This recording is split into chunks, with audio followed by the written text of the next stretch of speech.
نحمدہ و نصلی علی رسول اللہ۔ اے دوستو، عزیز ساتھیو، اللہ رب العالمین کا بہت شکر احسان اور کرم ہے کہ اللہ تعالیٰ نے ہم سب کو ایمان والے گھروں میں پیدا فرمایا اور ایمان والا بنایا۔ اس کے بعد مزید کرم یہ ہوا کہ دین کی نسبت پہ اور اپنے ایک اہم حکم کو ادا کرنے کی نسبت پہ مسجد میں مجتمع فرمایا، یعنی اپنے گھر میں مجتمع فرمایا۔ بے شک یہ اللہ کی توفیق سے ہی ہوا ہے، ہمارے کرنے سے نہیں ہوتا۔ اللہ رب العالمین نے کئی جگہ قرآن پاک میں فرمایا کل نفس ذائقۃ الموت، کل نفس ذائقۃ الموت، کہ ہر شے کو، ہر چیز کو موت کا ذائقہ چکھنا ہے، یعنی ہر شے فنا ہو جانے والی۔ اللہ ہوا باقی من کل فان، کہ اللہ کی ذات ایک ایسی ہے جو باقی رہنے والی ہے۔ باقی دنیا میں جتنی بھی چیزیں ہیں اور جتنی بھی شکلیں ہیں اور جتنی بھی مخلوقات ہیں، ساری کی ساری ختم ہو جانے والی۔ اور موت ایک ایسی اٹل حقیقت ہے دوستو کہ چاہے وہ کسی ریلیجیس کا ہو، کسی مذہب کا ہو، کسی دھرم کا ہو، اس بات پہ سبھی متفق ہیں کہ ایک دن مرنا ہے۔ چاہے وہ ڈاکٹر ہو، چاہے وہ آفیسر ہو، چاہے وہ انجینئر ہو، ہر شخص ایک بات پہ متفق ہے کہ موت ایک نہ ایک دن آنی۔ اب موت جب آنی ہے تو موت کے بعد آنے والی جو زندگی ہے اس کے لیے کیا تیاری کر رہے ہیں؟ کہ ابھی دوستوں ہم نے اس بات پہ غور کیا کہ موت کے بعد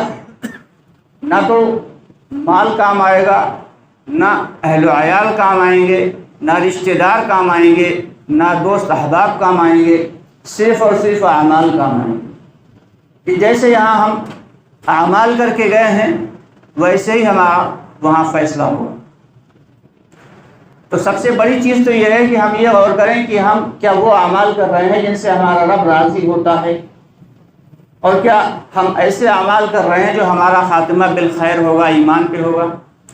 فرماتے ہیں کہ ایک ایمان والا جب ایمان کی محنت کرے گا تو اس کے ایمان میں اضافہ ہوگا اور اس کا ایمان بڑھے گا، اور بڑھتا ہوا ایمان اسے اللہ تعالیٰ کے حکموں پہ کھڑا کرے گا، حضور پاک صلی اللہ علیہ وسلم کے لائے ہوئے پاکیزہ طریقے پہ چلائے گا۔ یہی ایمان والا جب ایمان کی محنت چھوڑ دیتا ہے تو اس کے ایمان میں کمزوری پیدا ہوتی ہے، ایمان میں ضعف پیدا ہوتا ہے، جس کے نتیجے میں اللہ کے حکم ٹوٹتے چلے جاتے ہیں اور نبی پاک صلی اللہ علیہ وسلم کا پاکیزہ طریقہ اس کی زندگی سے نکلتا چلا جاتا ہے۔ دوستو، سب سے پہلی ہمیں فکر اگر کرنا ہے تو اپنے ایمان پہ کرنا ہے کہ ہمارا خاتمہ بالخیر ہو۔ جس وقت ہمارا دم نکل رہا ہو، ہماری زبان سے کلمہ نکل رہا ہو، اللہ والے اس کے بارے میں الگ الگ طریقے بتاتے ہیں۔ ایک بزرگ نے یوں فرمایا کہ اللہ سب سے بڑا امانت دار ہے۔ انسان کو یہ کہنا چاہیے کسی بھی وقت اللہ تعالیٰ کی طرف لو لگا کے سکون کے ساتھ بیٹھے اور اللہ تعالیٰ سے کہے کہ یا اللہ، یہ جو کلمہ ہے لا الہ الا اللہ محمد رسول اللہ، یہ میں نے تیرے پاس امانت کے طور پہ رکھ دیا ہے، مرتے وقت اس کو مجھے واپس کر دیجیے گا۔ اب اللہ سے بڑا امانت دار کوئی نہیں ہے، اللہ سب سے بڑا امین ہے۔ تو انشاءاللہ مرتے وقت اللہ تعالیٰ اس کا کلمہ اس کو واپس کر دیں گے، اس کی زبان سے کلمہ جاری ہو جائے گا، اور جس کی زبان سے کلمہ جاری ہوا وہ سمجھو ہمیشہ ہمیشہ والی زندگی میں کامیاب ہو جائے گا۔ دوستو، کچھ طریقے ہوتے ہیں کہ اللہ والے بتاتے ہیں، اللہ تعالیٰ ان کے دلوں میں القاء کر دیتے ہیں، لیکن مرنے کے بعد والی زندگی جو ہے وہ تو حقیقت ہمیشہ ہمیشہ کی ہے، لامحدود ہے اور انلمیٹڈ ہے۔ اس کے بعد نہ تو کبھی موت آئے گی اور نہ ہی کوئی بیماری آئے گی اگر کوئی شخص کامیاب ہوا، نہ تو کوئی پریشانی آئے گی، اور ساری کی ساری آسائشیں اور ساری کی ساری راحتیں اور ساری کی ساری جو ضیافتیں ہیں اللہ تعالیٰ وہاں عطا فرمائے۔ ایک شخص جو ہے وہ پریشانی کی حالت میں ہے، ایک دن اس کو بھی مرنا ہے، ایک دن ایک شخص جو ہے وہ راحت کی زندگی گزار رہا ہے، اس کو بھی ایک دن مرنا ہے، چاہے وہ بوڑھا ہے اس کو بھی موت آ سکتی ہے، بچہ ہے جوان ہے اس کو بھی موت آ سکتی ہے، مرد ہے اس کو بھی موت آ سکتی ہے، اور عورت ہے اس کے لیے بھی موت، ہر ایک کے لیے موت اللہ نے فکس کر دی اور ایک اس کا وقت مقرر کر دیا۔ اب اگر ہم یوں سوچیں کہ بوڑھے ہو کے اطمینان سے عبادت کر لیں گے، ابھی جوانی کا عالم ہے، ابھی تو دنیا کما لو، ابھی یہ پلاٹ لے لو، ابھی یہ گھر خرید لو، ابھی یہ گاڑی خرید لو، تو اس بات کی دوستوں گارنٹی نہیں کہ بوڑھے ہو کے ہی مرنا ہے۔ جوانی میں بھی موت آتی ہے، بڑھاپے میں بھی موت آتی ہے، بچپن میں بھی موت آ جاتی ہے۔ تو مرنے سے پہلے موت کی تیاری کیا کرنا ہے؟ یا ہم یہ سوچیں کہ چلو ہم نے اپنے بچوں کو عالم بنا دیا، حافظ بنا دیا، ہم بھلے نیک عمل کریں نہ کریں، لیکن کیا گارنٹی ہے کہ ہمارے بچے ہمیں، جو آج وہ بچے جو ہمارا کہنا نہیں مان رہے ہیں تو کل وہ ہمارے اتنے عبادت جو ہے اتباع کرنے والے بن جائیں گے کہ ہمارے لیے خوب پڑھ پڑھ کے بخشیں گے؟ دوستو کوئی گارنٹی نہیں ہے۔ وہ بچہ ہمارا جو نماز زندگی میں نہیں پڑھ رہا اور قرآن ہمارے کہنے سے ہماری زندگی میں نہیں پڑھ رہا، وہ کیا مرنے کے بعد ہمیں قرآن بخشے گا؟ دوستو سوچنے اور غور کرنے کی بات ہے۔ ایک ہوتی ہے انفرادی موت، یہ ایک ایک کر کے جو اللہ تعالیٰ دنیا میں موتیں دے رہے ہیں وہ انفرادی موت ہے، اور ایک ہوتی ہے اجتماعی موت ہوگی، اور وہ کیا ہوگی؟ یہ قیامت، یہ جو روز قیامت ہے تو اللہ تعالیٰ نے حضرت اسرافیل علیہ السلام کو سور سونپ دیا ہے، اور وہ سور لیے ہوئے دونوں پاؤں پھیلائے ہوئے، حدیث شریف کا مفہوم ہے منہ میں سور لگائے ہوئے کھڑے ہیں اور اللہ کے حکم کا انتظار کر رہے ہیں کہ کیسے اللہ کا حکم آئے اور میں سور میں پھونک مار دوں۔ اللہ کے حکم کے آتے ہی وہ سور میں پھونک ماریں گے، اور سور میں پھونک مارتے ہی ایک ایسی ہولناک آواز پورے کے پورے عالم میں گونجے گی کہ ہر چیز تہس نہس ہو جائے گی، آسمان پھٹ جائے گا، زمین ٹوٹ پھوٹ جائے گی، پہاڑ روئی کے گالوں کی طرح اڑتے اڑتے گھومیں گے،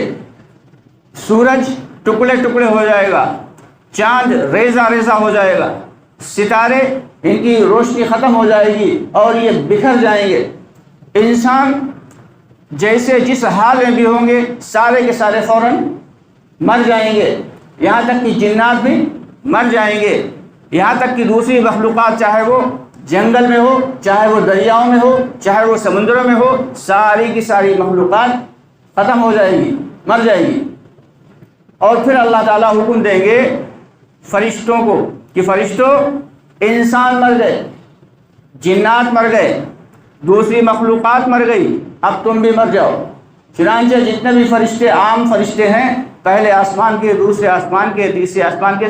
سارے اللہ کے حکم سے اسرائیل علیہ السلام ان سب کی روح کھینچ لیں گے۔ پھر اللہ تعالیٰ کہیں گے کہ جاؤ میکائیل کی روح کھینچ لو، میکائیل کی روح کھینچیں، حضرت میکائیل بھی ختم، پھر جبرائیل علیہ السلام کی، پھر اسرافیل علیہ السلام کی، اسرافیل علیہ السلام کی جنہوں نے خود سور میں پھونک ماری تھی، ان کی جب روح کھینچی جائے گی تو سور ان کے پاس سے اڑے گا اور عرش پہ پہنچ جائے گا۔ پھر اللہ تعالیٰ کہیں گے جو عرش کے 8 فرشتے ہیں ان کی بھی روح کھینچ لو، جو عرش کو اپنے کاندھوں پہ اٹھائے ہوئے بڑے بڑے فرشتے، بڑے مقرر فرشتے ہیں، ان کی روح کھینچ لی جائے گی۔ اب اللہ تعالیٰ کہیں گے اسرائیل علیہ السلام سے کہ اب میں ہوں اور تو ہے، بتا۔ اب اللہ تعالیٰ اسرائیل علیہ السلام کی بھی روح کھینچ لیں گے، اور اسرائیل علیہ السلام کو اتنی تکلیف ہوگی کہ جتنی دنیا میں انہوں نے تمام